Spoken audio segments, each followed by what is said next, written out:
Russia and Belarus have started 10 days of joint military drills amid ongoing fears of a Russian invasion of Ukraine. France calls the drills, believed to be Russia's biggest deployment to Belarus since the Cold War, a violent gesture. Ukraine says they amount to psychological pressure. This is probably the most dangerous moment in the biggest security crisis that Europe has faced for decades. Russia has repeatedly denied any plans to invade Ukraine, despite massing more than 100,000 troops at its borders. We deal with all kinds of nasty, unpleasant, and often quite stupid world leaders around the world. We do it all the time. What is he interested in? Survival, political survival for his regime, and that sense, that feeling that you are a big player in the world. I'm talking to Mark Galeotti, a geopolitical analyst, author and scholar on Russian politics and modern-day warfare. He has published extensively on Russia and even honed in on the impenetrable world leader, Putin himself. Galeotti's latest book, The Weaponization of Everything, covers contemporary conflict, how today's wars are fought with everything from disinformation and espionage to crime and subversion. The world is headed for a new era of permanent low-level conflict, often gone unnoticed, undeclared and unending. Low-level Russian power plays over Ukraine have been ongoing since Russia invaded and annexed Crimea 8 years ago. How has Russia maintained a threat over Ukraine since the annexation of Crimea without a world reaction? I think the real problem is that we care about Ukraine, but we don't care that much about Ukraine. And therefore, at the moment, because there's more than 100,000 Russian troops stacked on Ukraine's border, we suddenly pay attention. But most of the time, what Russia's been doing has been pretty low level. It's been needling Ukraine rather than threatening war. What is the most obvious example of needling Ukraine? A lot of what the Russians do is designed to be deniable. So, for example, we've got cyber attacks, which periodically hit the Ukraine, the power system, their government offices and so forth. And the Russians can just simply say, nothing to do with us, or more to the point, prove it. So a lot of it is this attempt to precisely keep the attack conscious. Everyone knows it's Russia, but Russia always has a chance to say, of course it's not us. Some say Putin has moved troops to the Ukraine to saber rattle on the world stage. Macron and Olaf Scholz are flying to Moscow to meet him. As a result, Putin feels important and significant when he wasn't before. Do you buy into that? I do think so, that is a lot of what's going on. I don't think it means that there's not a chance of war, but I think that's his plan B or his plan C. His plan A, absolutely, is to get his forces arrayed around Ukraine, get the West worried, and immediately then everyone starts talking to the Russians, flying there, and trying to see if there's anything that we can do to talk the Russians down. He's hoping for concessions. If he gets them, he may well de-escalate. If he gets nothing, that's when he might think, okay, I've got the soldiers there, time to use them. So are you saying it's safer to satiate and fluff his ego by going to see him and appeasing his whims? Look, if we put Putin in the position where he has a choice between getting absolutely nothing and invading Ukraine, then his temptation will be to invade Ukraine, and that will be devastating, and not just for the Ukrainians, for all of us. Ukrainians are a big source of grain. We're going to see loads of people fleeing as refugees into Europe and quite possibly to the UK. There are all kinds of good reasons why we don't want war. And if, at least in part, just simply by flattering his ego, making him feel that he is indeed a great world ruler, if that actually helps ease things, I'm all for it, quite frankly. We mustn't give him serious concessions that damage our interests or Ukraine's interests, but quite frankly, just a little bit of flattery, that's cheap. You were saying that the Liz Truss visit was for optics, but the real main show is Ben Wallace on Friday. Why did you say that?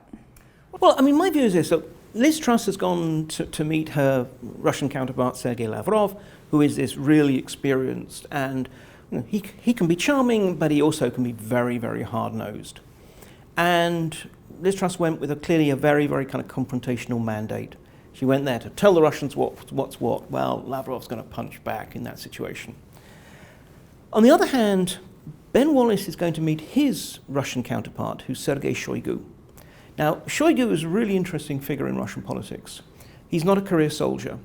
He's close to Putin, but he's not ex-KGB or anything like that. And, I mean, he's a strong defender of Russian interests, but certainly from my impressions and from the people I talk to in Moscow, he's much more pragmatic. He's much more someone we can actually talk to. Now, again, he's not going to break ranks, but nonetheless, he's someone who actually it's worth having a proper conversation with. Ben Wallace is clearly, knows what he's talking about. He's an effective interlocutor. And also, he's brought with him a military delegation, including Admiral Tony Radakin, Chief of the Defense Staff, who is going to meet his opposite number, General Gerasimov, the Russian Chief of the General Staff. And in my experience, soldier-to-soldier contacts are always much more interesting than politicians' ones. Politicians' ones are always, to a degree, framed by the optics, and it's all about what's the press release going to say. Soldier-to-soldier conversations tend not to be carried out for the press release, and it's people who both know what they're talking about. And also, in my experience, soldiers don't want wars. When you've had to console the parents of someone who's not come home from some foreign battlefield, you don't see war as being some fun, exciting boys' own adventure. So look, again, I mean, none of this is going to suddenly lead to a breakthrough. It's not as if, Sergei Shoigu will say to Ben Wallace, oh, all right then, I'll pull back the troops. Of course not. But again, in terms of us being able to communicate our message to someone who is really close to Putin, unlike Foreign Minister Lavrov, and also for us to get a chance to get the sense of the subtleties, exactly what are the nuances of what the Russians are after, that, I hope, is where we're really going to find it. So the last Foreign Secretary visit to Moscow was Boris Johnson in 2017, and that was before the Salisbury poisonings. Is the UK visit granting the Kremlin legitimacy after being denied a bilateral relationship in punishment for Salisbury? It is a bit, but it's still well worth the price. The point of it is, dialogue is not a reward for being a good boy. If anything, it's actually the people we disagree with are the ones we really need to be talking to. And the thing is, by going and talking to Putin, we're not giving anything away. And what we are doing is, first of all, showing that we're serious about this, but secondly, it's always a chance just to learn a little bit more about what he really wants. Because look, he said what he actually sort of wants in terms of he wants his huge concessions over Ukraine and NATO. Totally unrealistic. He knows that. This is just part of the bargaining process. If you're going to be haggling, you start with a ridiculously high bid because you know you're going to be brought down. We don't know how far down, you might say, Putin is willing to go. And it's only through these kind of engagements that we'll actually begin to get a sense of that. So no, as far as I'm concerned, yes, there is a minor sort of perk for Putin, but essentially it's good for us. Do you think had Salisbury not happened, Boris would have gone to talk to Putin himself? Quite possibly. I mean, the Salisbury poisoning was an extraordinary incident. And in some ways, from that, it fixed Anglo-Russian relations at this much more hostile phase. I mean, even before this current escalation over Ukraine, I mean, frankly, relations between the UK and Russia were about as bad as they could go. But also at the same time, what's interesting is, I mean, after that terrible incident, there was this multinational wave of expulsions of Russian spies and diplomats that Britain managed to arrange with a whole variety of other countries, not just European, not just NATO, all around the world. And it was really interesting because that absolutely caught the Kremlin by surprise. They thought there was just going to be the usual tit for tat. They'll have a couple of their diplomats thrown out the embassy here. In return, they'll throw out a couple of people from the British embassy in Moscow. End of story. And instead, there was this massive wave with more than 150 people sent back to Moscow around the world. And that was shocking for the Russians because they hadn't predicted it. They hadn't realized it was being negotiated. It was actually a triumph of British diplomacy. And thirdly, because it showed that Britain was serious. And I think that one of the interesting things is that although relations with Britain are bad, the Russians pay attention to Britain. I mean, in part because ordinary Russians actually are very pro-Britain, and they like Britain, British culture and history and everything else. But also because I remember once talking to, again, someone from the Russian Foreign Ministry who said, Britain is серьезная страна, which means it's a serious country. In other words, we hit back. We're willing to get a bit bare-knuckled in our diplomacy. And so I think that's why it's really quite important. So on the one hand, yes, because of that, and because of what happened after, it meant that for a long time we didn't have high-level contacts. But on the other hand, it meant that they paid a lot more attention to us than to, for example, quite a lot of European countries. The poisonings. So we've had Navalny, who didn't die. We've had Skripal, who didn't die, and his daughter. One person died because they sprayed the nerve agent directly onto their skin. It's a bit odd that Russia keeps choosing this tactic because it just seems to be that just looks very ineffective. You use poison in two situations, really, in an assassination. One is if you want it to be absolutely untraceable. The other one is when you want it to be theatrical, when you want to make a big song and dance. I mean, just as a contrast, a couple of years ago, there was a Georgian Chechen who had fought against the Russians and who was trying to get asylum in Germany. And he was in Berlin, and he was walking through a park, and a Russian assassin walked up behind him and put 3 bullets in him, killed him. If you actually just want to make sure the person dies, there are much quicker and easier ways than using military-grade nerve agents.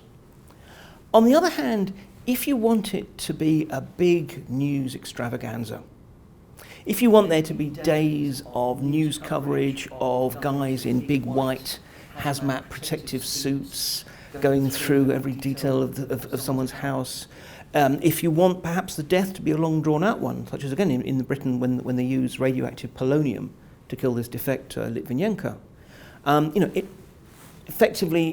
it turned it into a great big media circus. And so often when the Russians use poison, it's not, probably they want to kill the target as well, but it's also because they want to give a message. And in the case of the Skripal affair in Salisbury, the message was to the British government that says, look, we think that you broke the terms whereby this guy was allowed to leave. He was a Russian military intelligence officer who then turned and became an MI6 asset. The Russians had caught him, put him in prison, and then arranged a spy swap. Now, usually when you have a spy swap, essentially the person who's been swapped, they're now out of the business. Yeah, they can give some last lectures and whatever, but basically no more spying. The Russians thought that Skripal was still involved in spying, and they think, well, hang on, no. Again, you're trying to pull a fast one on us. So not only are we going to try and kill him, but we're going to do so in a way that makes it clear who did it. The fact that they used this nerve agent, Novichok, it was so that they could say, no, nothing to do with us, but with that sly little twinkle that says, but it was us. So again, it's about the theatre when they use poison, and when they really just want to make sure someone is killed, as we've seen particularly with Chechens, again, it's going to be the bullet or the bomb, and on the whole, that works. Last week, Boris actually cancelled a conversation with Putin because he was being grilled at the Commons over Partygate. What do you think Putin makes of that? It's quite interesting. If you look at the Russian press, they're very, very conscious of the fact that at the moment Boris is pretty much on the ropes. And that cancellation, you'd think that the Russians would think it was an insult. Actually, they didn't seem to be playing that card. It was rather a, hapless Boris, in trouble again, couldn't even make the phone conversation, sort of thing. I think it does, unfortunately, demonstrate the way that domestic politics actually affect how significant we seem internationally. And also, again, it has framed Liz Truss's visit. Again, a certain amount of the Russian commentary about the visit is, here's Liz Truss positioning herself for a bid to be Prime Minister. So again, they're assuming it's actually nothing to do with relations with Russia, but all about the TV cameras and so forth. So yeah, it definitely has an impact. and it slightly undermines our capacity to really have muscle in Moscow. What is the biggest misconception of Putin?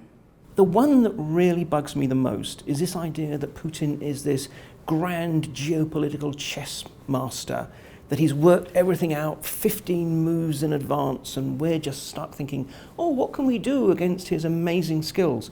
The fact of the matter is he's not a chess player. He's a judo fighter. And in judo, what you do is you go into the ring, you have an idea of how your enemy fights, but basically you're looking for an opportunity. And when you see that opportunity, you move fast and you take it. And that's very much what Putin does. He's not a long-term planner. He creates these situations where he's going to have lots of options, and then when he gets up in the morning, he decides what he's going to do that day. So I think we really need to realize that there is no secret grand Russian strategy sitting in a drawer somewhere. He's just, like the rest of us, making it up as he goes along. The UK is sending more troops to Poland to bolster NATO. Would it help to see more Western troops on the ground? First of all, NATO troops on NATO soil, that's fine, they make us feel like we're doing something. They're pretty much irrelevant. Putin's not going to attack NATO. He knows that NATO is vastly more powerful. NATO has more ground troops than the Russians do, even without the Americans. So when it comes to Ukraine, it's not that he wants to chop off any more bits of Ukraine. I mean, Crimea is the only bit of Ukraine that he really cares about, and he's already got that.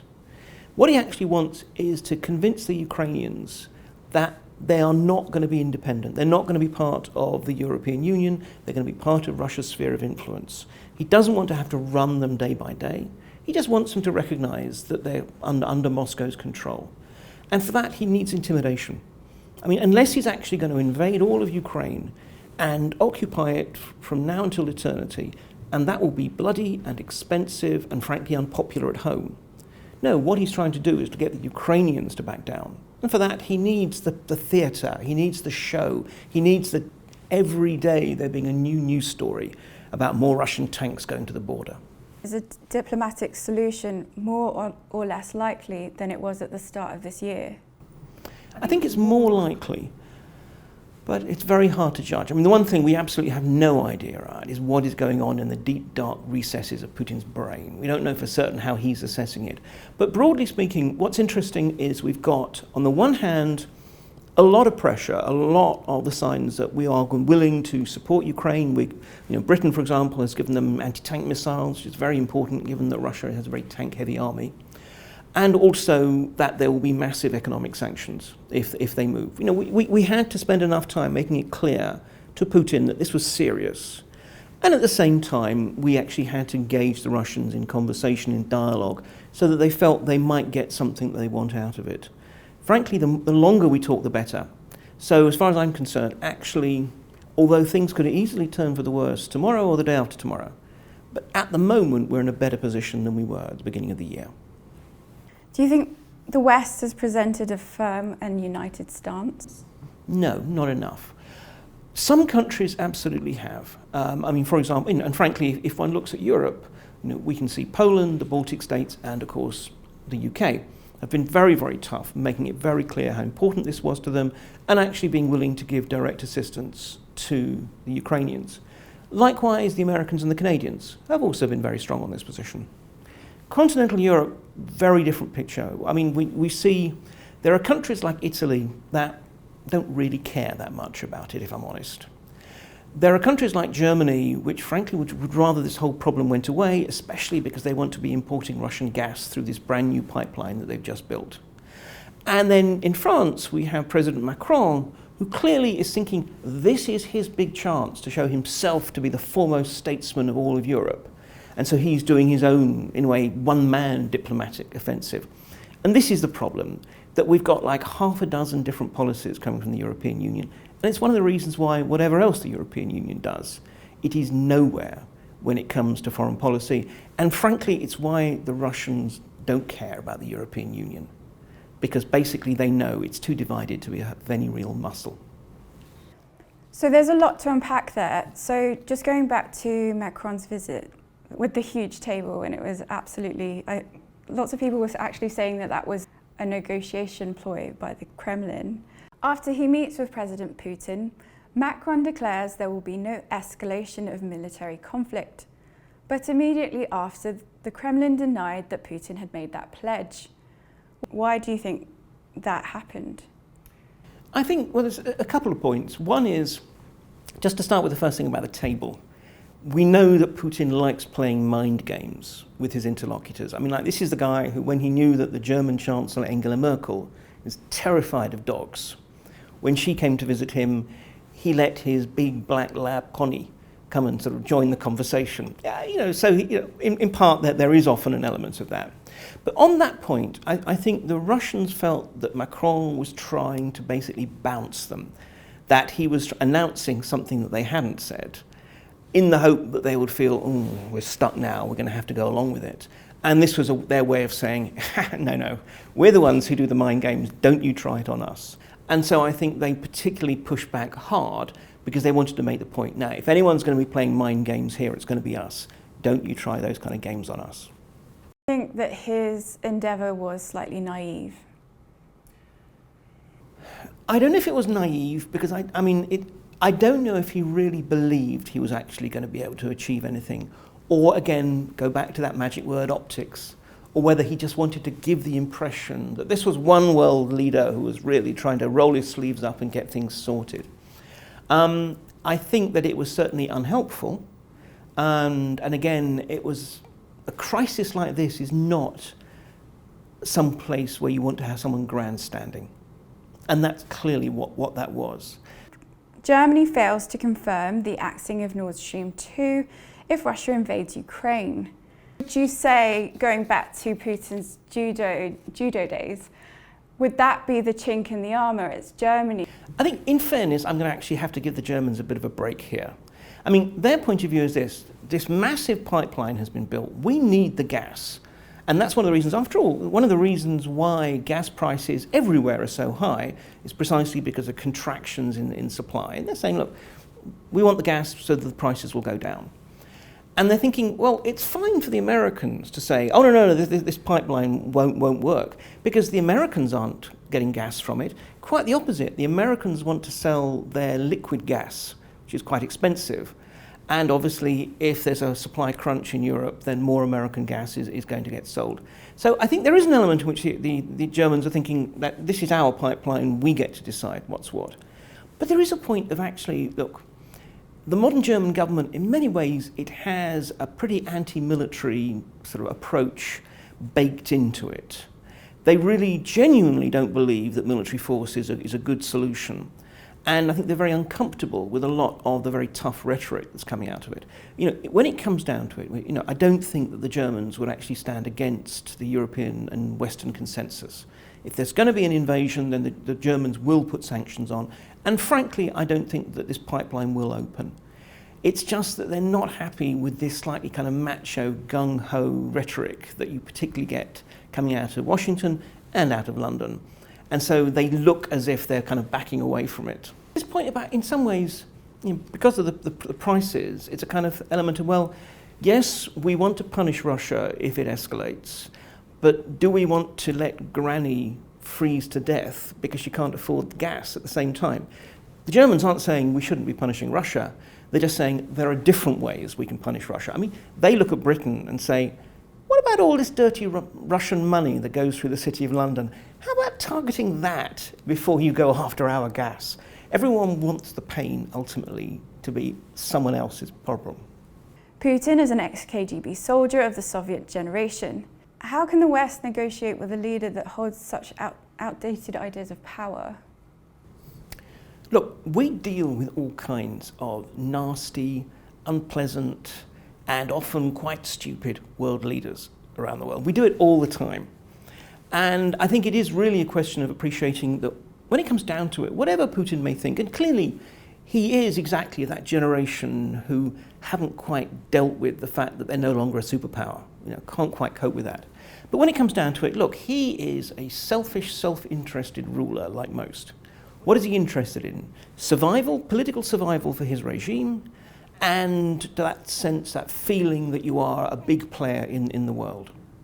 In that context, actually, we can certainly deal with him. This is not an ideological struggle. He's not opposed to the West because he doesn't like democracy. He doesn't care what we do. He just wants to have his own power, his own wealth, and his nation strongly regarded. That's the sort of place we can deal with someone like that. It's not nice, it's not pleasant, but let's face it, we deal with regimes like China's all the time because we want our cheap iPhones and everything else, even though the Chinese regime is much, much worse than Putin's. And it's just simply a question of just finding some kind of balance. At the moment, Putin is absolutely throwing his toys out of the pram. He's kicking up a fuss because he wants something. And remember, this is a guy who's 69 years old. I think he's feeling that his chance to make his name in history is beginning to come to a close. So yeah, he wants something now. If we can make him feel that he's had enough, he's not going to do something that is going to risk bringing down his regime. And an invasion of Ukraine, a full-scale invasion of Ukraine, with all the blood and sacrifice that will involve, that's actually something that could be very dangerous for him. So what will happen in Russia post-Putin? I mean, that is the billion-pound question. I am unfashionably optimistic about Russia and Russia's relations with us. If you look at the slightly younger generation, as I said, Putin and his cohort and cronies, they're all pretty much of the same age. They're all, and a lot of them are ex-KGB. We're never going to make friends with them. All we can do is just kind of contain them, limit their damage to us. If you look at the generation that are younger than that, who are ready to come in, I'm not saying they're nice people, but basically they are interested in stealing as much as they can from their own country and then putting it in Western banks and buying high-end multi-million-pound penthouses in London and sending their kids to European universities and all that kind of thing. So I think that when Putin goes, although we're not going to like the next generation of politicians, they'll be much easier for us to do business with because they'll be more interested in stealing at home than they are in going to be picking fights with us. And then maybe the generation after that, that's when I think we might see a real Democrat generation coming up and people who really want to have change. But frankly, that's 10, 20, maybe even 30 years in the future. Do you think Ukraine will finally be able to join NATO once Putin and the Kremlin are no more? The interesting thing is that there's a lot of sense amongst many NATO members that they don't really want Ukraine. They promised Ukraine membership back in 2009 because they knew it was going to be a long way away and there was no rush and it wasn't going to become an issue, and then now it's become an issue. I suspect yes. I mean, I think it's clear that the Ukrainians are absolutely dead set. They want to be part of NATO. They've written it into their constitution, and they are, in fairness, putting a lot of effort into building themselves up to the point where they meet the necessary standards to be a NATO member. So yes, I mean, I think at some point Ukraine will become a NATO member. But the irony is that by the time they do, since it probably will be after Putin, maybe actually NATO membership won't really matter that much. Because really why NATO membership matters is when you've got a hostile, bullying Russia on your doorstep. And if Russia becomes, a less unpleasant neighbour to have, then, NATO membership doesn't really matter. So the Kremlin are talking about the security demands on NATO, and one of the main ones is to leave its western flanks. Yet surrounding Ukraine with Russian troops has resulted in bolstering NATO troops. Can you explain why Russia seems to be acting so counterproductive to their cause? Well, for a start, because he can be just as stupid as our own leaders.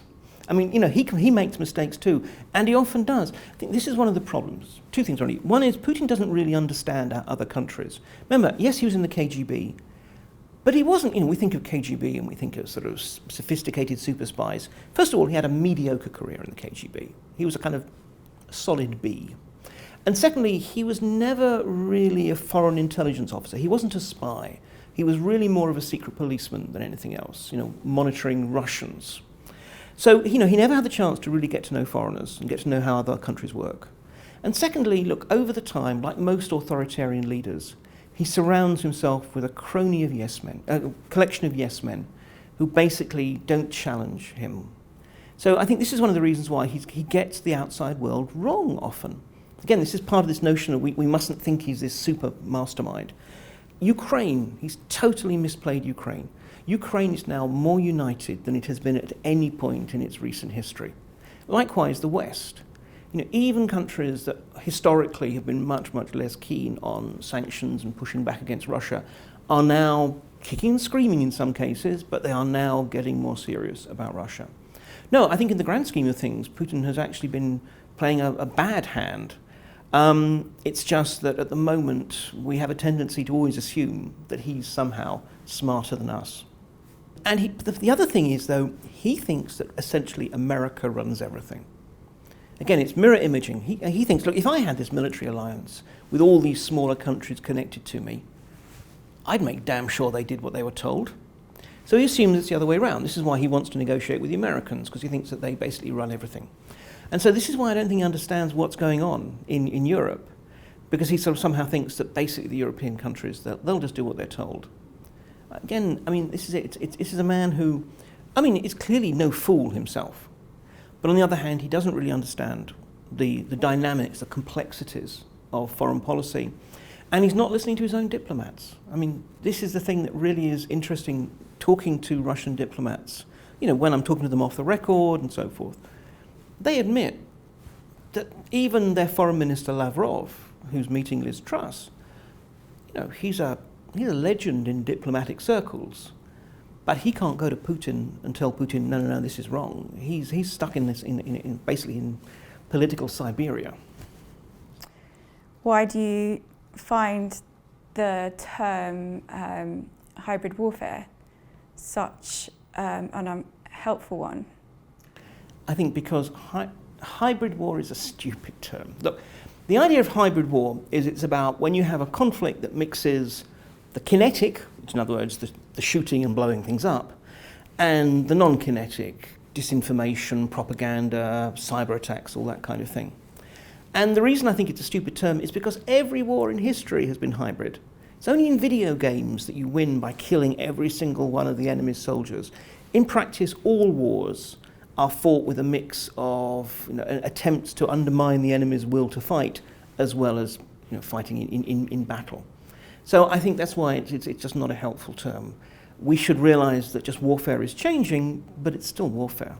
Look, my view is that war has become, conventional shooting war has become ridiculously expensive. It's become expensive politically. You think of, once upon a time we fought wars in which thousands of people could die in a day, and we'd regard that as sad, tragic, but nonetheless necessary. Now we have wars in which one flag-draped coffin being flown back to the UK, and it's a news story, and everyone's thinking, oh my gosh. So there's, and even authoritarian regimes are having to be a bit more careful about how people regard the loss of life. But also economically, ridiculously expensive. If you took all the fighter planes that defended Britain during the Battle of Britain in World War II, and you priced them all up, how much that lot cost, and then you adjust for inflation and put it into today's money, you can buy just 6 of the brand new shiny F-35 planes that we're currently getting. 6 warplanes. Now, okay, these are 6 amazingly good planes, I'm sure, when they work. But for example, we had one that just basically fell off a new aircraft carrier when it was on its inaugural voyage. It's still only 6 of them. So everything's gotten really expensive. But the point is, it's not like countries have stopped having rivalries. It's not like countries have stopped being constantly having beefs and disagreements with each other. So my view is actually what we're seeing is it moves away from shooting wars, which is good, but into all other kind of ways that, to be blunt, we try and mess up other countries. Whether it's cyber attacks, whether it's using disinformation and spreading lies and propaganda, whether it's actually trying to tie them up in, using the law against them, whether it's trying to subvert their political parties and so forth. This is this whole array of different ways now in which, in a way, we fight these undeclared and non-military struggles. And in some ways, that's exactly what we're doing with Russia. We're threatening them with economic sanctions. We're trying to use information operations against them and so forth, because when it comes down to it, we don't want to put our guys into a position where they're going to be fighting the Russians actually in a real war. And I think this is the way the world is going. It's not that war will never happen, but that most wars will move into this shadow realm instead. There's been a surge in diplomacy from the UK and the EU in crisis talks to try and de-escalate Russian aggression. Experts say the longer the West can speak to Russia, the better the outcome. But as Russia starts military drills with Belarus on the Ukrainian border, the world holds its breath to see if Russian troops do in fact go home after the war games are over. Valerie Brown, The Sun.